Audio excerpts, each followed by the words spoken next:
Hey, it's Greg with Reality REI. Tip of the day coming to you from Kailua Bay, where we have the 4th of July festivities. And that's what this video was shot to show you, the festivities. It's kind of cool because there's a ton of people on the beach. You've got an air show, a cute little air show, where they do some pretty cool tricks.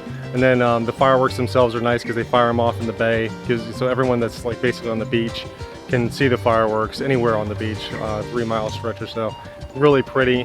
What's cool though is from the vantage point that we had up high, is you can see how the water just lights up when the fireworks go off, which is just really cool and kind of a unique feature here in Hawaii. But the tip of the day is if you're wholesaling a property, and one of the things you want to make sure you pay attention to is, even though you might see a comp and it's got like an as-is value, you got to see what that as-is value is for and who you're going to end up selling it to. For an example, if you got a close-in property and it's clean and in good condition, that thing could sell to an owner-occupant that's willing to come in there and fix it up themselves.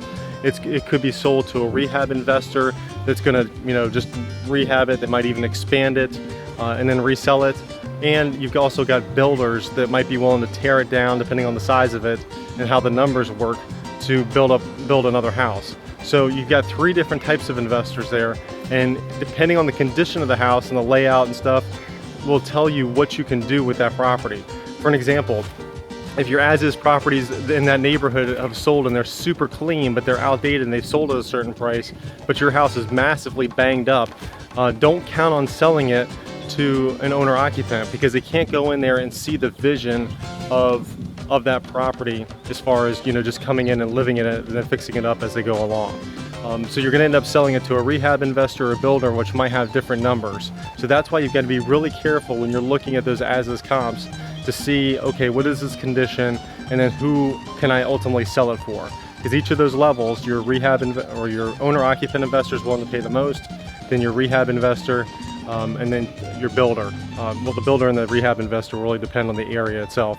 But typically your investor that's looking at it for a sheer profit and not going to live in it is going to pay less than an owner-occupant. So when you're looking at the comps, if it's selling as is, the other comps are selling as is, see how bad of an as-is condition it is. Because if it's not that bad and it's sold to an owner-occupant, you may not be able to sell yours at the same price if yours is really banged up. So it's just something to keep in mind. It's Greg with the Reality REI tip of the day, coming to you from Kailua Bay. Make it a great day.